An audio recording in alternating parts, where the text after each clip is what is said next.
কোশ্চেনটা আসছে এবারে, যেই রিটেন কোশ্চেনটা আসছে ম্যাথের মধ্যে, তার মধ্যে তোমরা দেখতে পাচ্ছ প্রথমটা আসছে সরলরেখা থেকে, তারপরটা আসছে ফাংশনের থেকে, তারপরটা আসছে ধারা থেকে, এবং লাস্টটা কি ত্রিকোণমিতি থেকে আসছে। এই চারটা কোশ্চেনের মধ্যে দুইটা একদমই খুবই সহজ, আর দুইটার মধ্যে একটা সহজ কিন্তু একটু পেঁচানো, আর একটা একটু লেন্দি বা দীর্ঘ। তা আমরা স্টেপ বাই স্টেপ একটা একটা করে দেখি, তারপর প্রত্যেকটাকে এক্সপ্লেন করব, তারপরে কোনটা প্রথমে দেওয়া উচিত ছিল, কোনটা পরে অ্যান্সার করা উচিত, এমন আমরা বিশ্লেষণমূলক আলোচনাগুলোও করব। যার মধ্যে তোমরা প্রথমেই দেখতে পাচ্ছ সরল রেখা থেকে আসা এই কোয়েশ্চেনটা। এই কোয়েশ্চেনের মধ্যে সবচেয়ে সহজ যে কোয়েশ্চেনটা আছে সেটা হচ্ছে প্রথমটা যদি আমরা দেখি, সরল রেখা দ্বারা একটা গঠিত বর্গক্ষেত্রের কর্ণদ্বয়ের সমীকরণ বের করতে বলছে। আমরা চারটা সরল রেখা দেওয়া আছে, তোমার সর্বপ্রথম যে কাজটা হবে, এই চারটা সরল রেখা দিয়ে সেই চিত্রটা আঁকা। তুমি প্রথমে কি করবা, এটা চিত্রটা আঁকবা, অ্যান্সারের প্রথমে কি করবে, এটা চিত্রটা আঁকবা। চিত্র আঁকার প্রথমে একটু মানে একটু ধরে নিয়ে মনে করে যে একটা একটা একটা চিত্র আঁকার চেষ্টা করবো, যেখানে দেখতে পাচ্ছ x=2, তার মানে x=2 মানে এটা কি y অক্ষের সমান্তরাল রেখা সহ সমীকরণ x=2। তারপর লেখা আছে x=4। তুমি আন্দাজে একটু আন্দাজ করে এদিকে x=4 একটা সমীকরণ আঁকলা। তারপর দেখো y=4, মোটামুটি এটা y=4। তারপর একটা y=6। দেখো এখানে একটা বর্গক্ষেত্র তৈরি হয়ে গেছে, এই যে এটা আমাদের বর্গক্ষেত্র। এই বর্গক্ষেত্রটার চারটা শীর্ষবিন্দু আছে, এই যে একটা শীর্ষবিন্দু, এই যে একটা শীর্ষবিন্দু, এই যে একটা শীর্ষবিন্দু। এই চারটা শীর্ষবিন্দু তুমি চিত্রের মধ্যেই লিখলা। চারটা শীর্ষবিন্দুর মধ্যে এই শীর্ষবিন্দুটা অবশ্যই 2,4। দেখো 2, এই যে x2, আর উপরে কত, এটা 4, এই যে এখানে 4। তারপর এটা কত, x এখানে 4,4, এই যে x এখান থেকে এখানে আসলাম 4 ঘর, 4 ঘর, আর এই নিচ থেকে উপরে গেলাম 4 ঘর, এই যে 4, এই যে 4, সেজন্য 4,4। সেম ভাবে এই উপরেরটা 2, ওইদিকে কত 6, আর এটা কত, এইটা হচ্ছে 4,6। আশা করি বিষয়টা বুঝতে পারছো কিভাবে আমরা নির্ণয় করলাম। এখন তোমার এই যে 2,6, তারপরে 4, এখানে কর্ণ কোনটা কোনটা হচ্ছে, আমি যদি এটাকে বলি a b c d, তার মানে আমি যদি কর্ণ বলি এসি কর্ণ, এসি কর্ণ, এই কর্ণ আঁকতে গেলে তোমাদের সমীকরণ জানতে হবে যে দুই বিন্দুগামী একটা সরলরেখার সমীকরণ। কয় বিন্দুগামী? দুই বিন্দুগামী একটা সরলরেখার সমীকরণ হচ্ছে y - y1 ভাগ y2 - y1 x - x1 x2 - x1। এই সমীকরণটা আশা করি তোমরা জানো। তাহলে আমরা এসি কর্ণটা খুব সহজেই নির্ণয় করতে পারবো। এসি কর্ণের ক্ষেত্রে আমি ধরে নেই y - 4, 4, 6 - 4, তারপরে x - 2, 4 - 2। যে সমীকরণটা আসলো এটা আমাদের এসি কর্ণের সমীকরণ। আর তারপরে যদি আমরা বিডি কর্ণের সমীকরণ আঁকি, বিডি y - 4, তারপরে 6 - 4, x - 4, তারপর দেখো 2 - 4। এটা আমাদের এসি কর্ণ এবং বিডি কর্ণের যে সমীকরণটা আছে, এই দুটো সমীকরণকে আরেকটু আমরা যদি স্টেপ বাড়াই তাহলে একদম সুন্দর সমীকরণ আসবে। কিন্তু এটাও যদি তুমি লিখে দিয়ে আসো তাও তোমার অ্যান্সার হয়ে যাবে। একদমই খুবই সিম্পল ছিল। তুমি চিত্র থেকে এই পয়েন্টগুলো নিবা, পয়েন্টগুলোকে বসবা একদম, আর এর চেয়ে বেশি কিচ্ছু লিখতে হবে না। এর চেয়ে যত বেশি লিখবা তোমার সময় ততই যাবে। তুমি সিম্পলি এইভাবে অ্যান্সার করে দিয়ে এসে পড়বা। এরপরে তোমরা যে ফাংশনের ম্যাথটা দেখতেছো, এই ম্যাথটা দেখতে যথেষ্ট সহজ মনে হলেও এটাতে একটু ঝামেলা আছে, যেটা অনেকেই ভুল করতে পারো। তা আমরা দেখি আর কি যে কিভাবে সলভ করো। প্রথমে কি লেখা আছে, f of x is equal to -x - 1 দেওয়া আছে, আর আমাদের বলা আছে f ইনভার্স y এর কথা বলা আছে। তার মানে অবশ্যই আমাকে প্রথমে f ইনভার্স y টা নির্ণয় করে নিতে হবে। তাহলে f ইনভার্স y নির্ণয় করতে আমরা কি লিখি, y = -x - 1। এই মাইনাসটাকে এই পাশে পার করে যদি দেই y = 1 - 1, এরপরে এই রুটটা তুলে দিতে আমরা স্কয়ার করলাম x - 1। এখন এই স্টেপে অনেকে কি করবে, এখানে যদি বর্গ করে দেয় তাহলে দেখো y স্কয়ার, আর এই পাশে কত হয়, রুটটা উঠে গেল, এই মাইনাসটাও কি হয়ে যাবে, প্লাস হয়ে যাবে, বা এই যে এই মাইনাসটা কি হয়ে যাবে, প্লাস হয়ে যাবে। কিন্তু এই মাইনাসটা যদি তুমি না রাখো ব্র্যাকেটের ভিতরে, তাহলে পরে যে অঙ্কটা কি হবে না, মিলবে না। এই ভুলটাই যদি অনেকে করে ফেলবে পরীক্ষার হলের মধ্যে, যার কারণে পরে যে সে আর উত্তরটা মিলাতে পারবে না, উত্তরটা ভুল আসবে। কিন্তু এটা খুবই চতুরতার সাথে এই স্টেপগুলো করতে হবে। এখন ব্যাপারটা হলো, তোমাদের কথা হবে যে ভাই আমি তো এই অঙ্ক আগে কখনো করিনি, তাইলে এই অঙ্ক যদি আমি হঠাৎ করে পরীক্ষায় আসে আমি কিভাবে বুঝবো, আমি তো স্কোয়ার করে ফেলাইবো। এখন অনেক সময় ভুল হয়ে যাবে, কিন্তু সেটা নিয়ে মাতামাতি করার কোনো দরকার নাই। তুমি এটাকে জাস্ট যেভাবে সলভ হয় তুমি সেভাবে রেখে আসে পড়বা। আর যদি তুমি বুঝতে পারো যে না আমি যদি এখানে এইরকম একটা স্টেপ নেই তাহলে এটা মিলার একটা পসিবিলিটি আছে, তাহলে তো খুব ভালো, সেই ক্ষেত্রে তো আর কোনো কথাই থাকলো না। দেখো এই ক্ষেত্রে কি হবে, minus y square plus one is equal to x, তাহলে এক্স সমান সমান minus y square plus one. এখানে অনেকেই করবে কি ওয়াই স্কোয়ার প্লাস ওয়ান লিখবে, কিন্তু এটা যদি লেখো এই আনসারটা আর মিলবে না। দেখো এটা সমান সমান এক্স আসছে, তাহলে আমরা এখান থেকে F inverse x is equal two লিখতে পারি minus x square plus one. এই যে এফ অফ ইনভার্স এক্সটা তুমি নির্ণয় করার পরে এখন আমরা যাব কিসেতে, এই যে এটা দেখানোতে বা প্রমাণ করার কাজটায় যাব। প্রমাণ করার কাজটায় প্রথমেই কি লেখা আছে দেখো, left hand side is equal two F of f inverse x.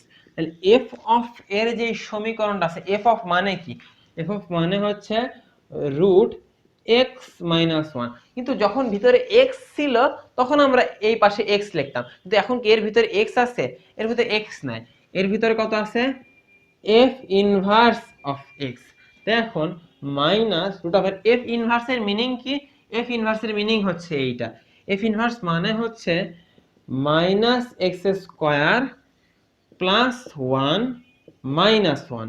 F inverse x মানে কি, এফ ইনভার্স এক্স এর পরিবর্তে লেখা যায় এইটা। তাহলে এখন আমি কি লিখবো, মাইনাস, দেখো প্লাস ওয়ান আর মাইনাস ওয়ান কাটাকাটি গেল, আর স্কোয়ার আর রুট কাটাকাটি যায়, তাহলে স্কোয়ার আর রুট কাটাকাটি গেলে minus minus x, minus minus x এ হয় plus x, minus minus x এ হয় কত প্লাস এক্স। আর এই পাশে যদি আমি রাইট হ্যান্ড সাইডটা করি, রাইট হ্যান্ড সাইডে দেখো F inverse F of x. F inverse মানে কি, এফ ইনভার্স মানে কি এটা না, মাইনাস এক্স মাইনাস এক্স তারপর square plus one minus x. কিন্তু সেটা কখন হতো, এফ ইনভার্স এক্স থাকলে, কিন্তু ভিতরে কি এফ ইনভার্স এক্স আছে নাই, F inverse F of x আছে, তার মানে এখানে হবে মাইনাস এফ অফ এক্স। তাহলে মাইনাস এফ অফ এক্স এর মিনিংটা কি, মাইনাস এফ অফ এক্স এর মিনিংটা হচ্ছে এই যে minus root over x minus one তারপর স্কোয়ার প্লাস ওয়ান। দেখো এই মাইনাস আর এই মাইনাসে প্লাস হয়ে যায়, তাহলে root over x minus one এরপর স্কোয়ার প্লাস ওয়ান, তাহলে x minus one plus one, one one কাটাকাটি, তাহলে এক্স, তাহলে right hand side is equal to left hand side. এখানে যদি তুমি দেখো একটু, যে এইখানে যদি তুমি এই মাইনাসটা না থাকতো, আমি যদি এইভাবে মাইনাসটা না করে আগেই বর্গ করে দিতাম, তাহলে কিন্তু এই পাশে আসতো মাইনাস এক্স আর পাশে আসতো এক্স, দুই পাশে কি মিলতো, দুই পাশে কখনোই মিলতো না। তাই এই বিষয়টা একটু কমপ্লেক্স করার চেষ্টা করা হয়েছে ঢাকা ইউনিভার্সিটি কোয়েশ্চেনে, যাতে করে অনেকে খুব সিম্পলি করার চেষ্টা করলেও এই একটা সামান্য একটা ফল্টের জন্য, সামান্য, এটা তো যে কেউ এই ফল্টটা করতে পারে, কারণ এখানে স্কোয়ার করলে তো সবাই জানে এটা স্কোয়ার করলে y square is equal to x minus one এমন হয়ে যাবে। কে আবার এটা চিন্তা করতে যাবে যে মাইনাসটাকে পার করে ব্র্যাকেটের মধ্যে করতে হবে, মানে একটু অনেক সময় কমপ্লেক্স করার চেষ্টা করা হয়, কিন্তু সব ম্যাথে কিন্তু তার মানে করা হয় না, কিছু কিছু ম্যাথের মধ্যে এরকম ফাঁদ পাতার চেষ্টা করা হয় যাতে করে অনেকেই ভুল করে। আর এই অঙ্কটা যখন একবার মিলবে না তোমার, এখানে মাইনাস আছে এখানে প্লাস আছে, তোমার মাথা কি হয়ে যাবে, মাথা একদম গরম হয়ে যাবে। মাথা গরম হয়ে যাওয়ার পরে এই সামান্য ফাংশন আমি এতদিন এত কিছু করে আসছি, ফাংশনের অঙ্ক আমার মিলতেছে না, আমি এখন অন্যগুলো পরে করবো, আগে আমি ফাংশনটাই করি, এটা হবে তোমার অনেক বড় ভুল পদক্ষেপ, ভুল হয়ে যেতেই পারে। তার জন্য কি করবা, তুমি এই ম্যাথটাকে রেখে অন্য ম্যাথের দিকে অগ্রসর হবা। কারণ কি একটা ভুলের জন্য এটা হয়তো তুমি পার্শিয়াল, হয়তো এটা যদি মার্ক 4 থাকে তাহলে পার্শিয়ালি হয়তো 2-3 পেতে পারো, কিন্তু তুমি যদি এটাকে মাতামাতি করতে যাও, কারণ তোমার সময় তো অনেক কম, রিটার্নের সময় মোটে থাকে 40 মিনিট, তো 40 মিনিট সময় তো তোমার হচ্ছে এটা কভার হবে না, তো কভার যেহেতু না হয় তাহলে এটাকে রেখে তখন তোমার অন্য কিছু যাওয়া উচিত। তাই এর পরবর্তীতে যদি তোমাদের অবশ্যই এমন একটা কোয়েশ্চেন থাকবে যেটাতে একটু টুইস্ট করার চেষ্টা করা হবে, সেই টুইস্ট আলা কোয়েশ্চেনগুলো নিয়ে বেশি মাথা ঘামাবা না, সেটাকে যদি মিলাইতে পারো তাহলে মিলে গেল, আর যদি না বুঝতে পারো, কারণ পরীক্ষার হলে এই বিষয়টাকে মাথায় আসা খুব কষ্টকর, তুমি যদি মনেও করো যে ভাই আমি পারবো, হ্যাঁ, কিন্তু আসলে কিন্তু ওই সময় যে মানসিক পরিস্থিতি থাকে, যে চাপটা থাকে, সেই চাপে এই বিষয়টা আসা বেশ কষ্টকর হয়। তো সেটা নিয়ে তোমাদের অত বেশি চিন্তা করার দরকার নেই। আমরা এই যে এই 3 নাম্বার ম্যাথটা আছে, এই 3 নাম্বার ম্যাথটা যদি তোমরা করতে চাও, তাহলে তোমাদের একটা ধারা আগের থেকে জানা দরকার। সেই ধারাটা হচ্ছে ই সমান সমান 1 plus 1/1 factorial plus 1/2 factorial plus 1/3 factorial plus 1/4 factorial plus dot dot dot dot dot. এই ধারাটা তুমি যদি জানো, তাহলে একমাত্র এই কোশ্চেনটা সলভ করতে পারবা। কোশ্চেনটা খুবই সিম্পল, কিন্তু তার জন্য এই যে এই জ্ঞানটা তোমার দরকার। এই জ্ঞানটা যদি না থাকে, তাহলে সিম্পল কোশ্চেন হওয়ার কোনো লাভ নাই, কোশ্চেনটা সলভ করতে পারবা না। তাহলে কি এই কোশ্চেনটার জন্য আমি লিখি যে প্রদত্ত রাশিটা কত, 1 প্লাস 3/1 ফ্যাক্টোরিয়াল, 5/2 ফ্যাক্টোরিয়াল, 7/3 ফ্যাক্টোরিয়াল। এটাকে আমার জোর করে হলেও এমন একটা আকৃতিতে নিয়ে যেতে হবে। তো নিয়ে যেতে যদি আমি চাই, তাহলে দেখো 1 প্লাস 2 প্লাস 1/1 ফ্যাক্টোরিয়াল, দেখো 2 প্লাস 4 প্লাস 1/1 ফ্যাক্টোরিয়াল, 2 ফ্যাক্টোরিয়াল, তারপরে হচ্ছে এখানে 6 plus 1/3 factorial plus dot dot dot. তাহলে এই জিনিসটাকে একটু ভাঙ্গায় লেখা যায় 1 প্লাস 1/1 ফ্যাক্টোরিয়াল প্লাস এখান থেকে আসে 2/1 ফ্যাক্টোরিয়াল প্লাস এখান থেকে আসে 1/2 ফ্যাক্টোরিয়াল প্লাস 4/2 ফ্যাক্টোরিয়াল, এইখান থেকে যে পার্টটা আসে 1/3 factorial plus 6/3 factorial plus dot dot dot. তাহলে এখান থেকে আমরা যদি ওই মতো আলাদা করি 1 plus 1/1 factorial, 1 plus 2 factorial, 1 plus 3 factorial, আর বাকি আরেকটা পার্টকে যদি আলাদা করি 2/1 ফ্যাক্টোরিয়াল, তারপরে 4/2 ফ্যাক্টোরিয়াল, তারপরে 6/3 factorial dot dot dot plus dot dot dot. দেখো এই জিনিসটার মান তুমি একবারে লিখতে পারছো ই। আর এই পাশে এই জিনিসটা থেকে যদি তুমি 2 কমন নাও, কত কমন নিলাম, যদি 2 কমন নাও, তাহলে দেখো তো কত আসে, তাহলে এখান থেকে আসে 1/1 plus 1 factorial plus 2/2 factorial plus 3/3 factorial plus dot dot dot dot dot. 2 common নেওয়ার পরে লক্ষ্য করো এই বিষয়টা কেমন হয়। 2, এই ঘটনাটাকে তুমি যদি একটু অবজার্ভ করো, এই অবজার্ভ করার পর তুমি বুঝতে পারবা এইটা হচ্ছে 1 প্লাস 1/1 ফ্যাক্টোরিয়াল প্লাস এটাকে লেখা যায় 3 ইন্টু 2 ফ্যাক্টোরিয়াল, 3 কাটা যায় প্লাস ডট ডট ডট। এই ঘটনাটাকে তুমি যদি আর একটু দেখো, তাহলে কত আসে 2 প্লাস 1/1 ফ্যাক্টোরিয়াল। ব্যাপারটা কি, এই বিষয়টা কি ছিল, এটা 2 বা 2 ইন্টু 1/1 ফ্যাক্টোরিয়াল, এটা কি 1/2 ফ্যাক্টোরিয়াল, এটা কি 1, তারপরে ডট ডট ডট। দেখো ঘটনাটাকে আবার ই কে রেফার করতেছে না, তার মানে e plus 2e is equal to 3e। তার মানে এই জিনিসটার মোট মান হচ্ছে 3e সমষ্টি। আশা করি ঘটনাটা বুঝতে পারছো, যে এটা আমরা আলাদা করলাম, আলাদা করার পর 1/1 মানে 1, 2/2 মানে 1/1, 3/3 মানে 3 কাটা গেলে 1/2 ফ্যাক্টোরিয়াল ডট ডট ডট। তার মানে এই পার্টটা আবার কিসের মতো আসতেছে, ই এর মতো আসতেছে। তার মানে এটা সমান সমান মোটে 3, কারণ এই যে সামনে 2 ছিল, এই পুরোটা যদি ই হয় তাহলে 2e যোগ 3e। এখন আমরা যেটা দেখতে যাচ্ছি সেটা হচ্ছে ত্রিকোণমিতি, যে ম্যাথটা, ত্রিকোণমিতির ম্যাথটা একটু লেন্দি আর কি, একটু লেন্দি।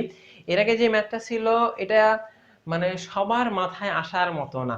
সবার মাথায় আসার মতো না মানে, কারণ তুমি এই জিনিসটা যে ই এর সূত্র দিয়ে পড়বে, ই এর ফাংশন দিয়ে পড়বে, এটাই কিন্তু অনেকের মাথায় আসবে না। আবার ই কি বা ই এর যে ধারাটা কি, এটাই অনেকে ভুলে যাবে পরীক্ষার হলে, কারণ তোমাদের অনেকগুলো ধারাই ল্যাগ্রেঞ্জের উপপাদ্য থেকে অনেকগুলো ধারাই জানা আছে। E to the power x এ লন এক্স এ ln 1 plus x ln 1 minus x, তারপরে তোমরা সাইন এক্স এর ধারা শিখছো, কজ এক্স এর ধারা শিখছো। এখন ঠিক মতো পরীক্ষার হলে গিয়ে আসল ধারাটা মনে পড়বে না, এটাই স্বাভাবিক। তা মনে করো এটাও তোমার হচ্ছে অনেকে মিস করবে। এখন এরপরে যেটা আছে এইটা একটু লেন্দি হবে, এটা একটু লম্বা হবে, কিন্তু অবশ্যই এটারও উত্তর অতটা কঠিন না। এটা যদি আমরা দেখি, এটা থিটার মানটা চাইছে, তো তাইলে সলভ করা শুরু করা যাক। Sine theta, sine 2 theta, sine 3 theta is equal to 1 plus cos theta cos 2 theta. এখানে আমরা যদি একটু দেখি যে এই যে সাইন থিটাটা আছে, সাইন 2 থিটাটা আছে, এই সাইন 2 থিটাকে আমরা এক সাইডে রাখবো, আর sine theta plus sine 3 theta, আর ওই পাশে 1 প্লাস কস 2 থিটা এক সাইডে রাখবো, আর কস থিটাকে আলাদা সাইডে রাখবো। এখন এইটার মধ্যে সাইন সি প্লাস ডি এর একটা সূত্র ছিল, সেই সূত্রের মধ্যে যদি আমরা দেই তাহলে আসে 2 into sign theta plus 3 theta ভাগ 2 into cos theta 3 theta minus theta ভাগ 2 প্লাস সাইন 2 থিটা, আর ইকুয়ালের ওই পাশে 1 প্লাস কস 2 থিটা মানে 2 cos square theta plus cos theta. যেই সূত্রটা কি হচ্ছে 2 থিটা আর 3 থিটাতে হয় 4 থিটা, 4 থিটা ভাগ 2 থিটা সাইন 2 থিটা, আর এখানে হয় 3 থিটা মাইনাস 2 থিটা কস শুধু থিটা প্লাস সাইন 2 থিটা, আর ইকুয়ালের ওই পাশে 2 cos square theta plus cos theta. এটাকে যদি আমরা একটু সাইজ করি, এখানে যদি আমি সাইন 2 থিটা কমন নেই, sine 2 theta 2 cos theta plus 1, আর ওই পাশে ওটা যদি এই পাশে নিয়ে আসি, আর ওর মধ্যে যদি আমি কমন নেই কস থিটা, তাহলে 2 cos theta plus 1 is equal to 0। এখান থেকে আমরা লিখতে পারি 2 cos থিটা প্লাস 1 আর sin 2 theta minus cos theta is equal to কত? 0। তার মধ্যে থেকে একটা পার্ট আমরা লেখা possible, 2 cos theta plus 1 is equal to 0, তাইলে cos theta is equal to minus half, আর cos থিটা মাইনাস হাফকে লেখা যায় cos 2n pi plus minus 2 pi by 3, মানে থিটাটাকে লেখা যায় direct 2n pi plus minus 2 pi by 3। আর এই পাশে যদি আমরা দেখি সাইন 2 থিটা মাইনাস cos সমান কত? 0। এই পার্টটা সমান সমান যদি 0 হয়, আমরা এটাকে আরো দুইটা স্টেপ করব। দুইটা স্টেপ যদি আরেকটু উপরে করি, আমরা এখানে sine 2 theta minus cos theta is equal to যদি 0 হয়, তাহলে আমরা সাইন 2 থিটাকে ভাঙাতে পারি 2 sine theta cos theta minus cos theta is equal to 0। এখান থেকে যদি আমি cos থিটা কমন নেই, cos theta 2 sine theta minus 1 is equal to 0।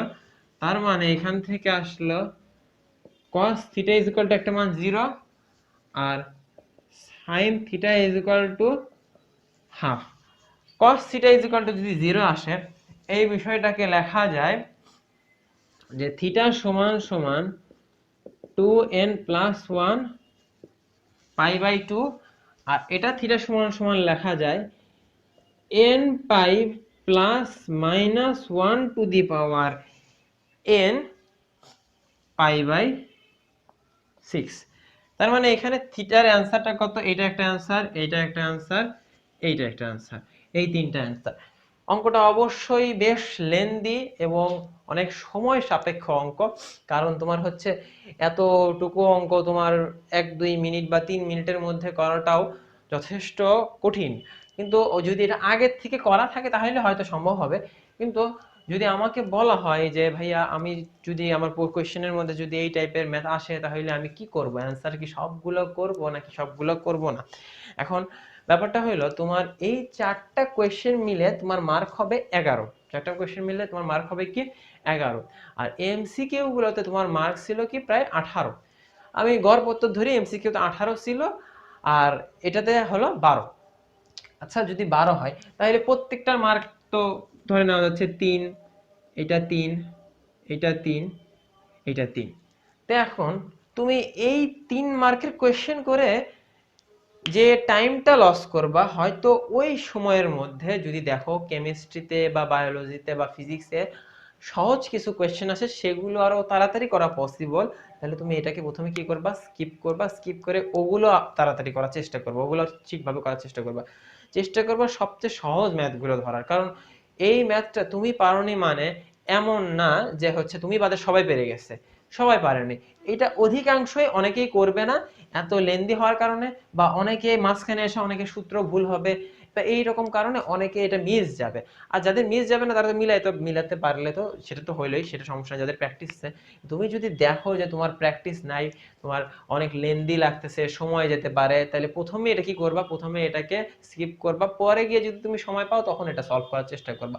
তারপরে বিপরীত ফাংশনের ক্ষেত্রেও তো আমি বললাম যে ওটাতেও যদি তোমার প্রবলেম ফিল হয় যে মিলতেছে না, তাইলে ওটা নিয়ে বেশি সময় ঘাটতে পারবা না, তুমি আগে যেতে হবে।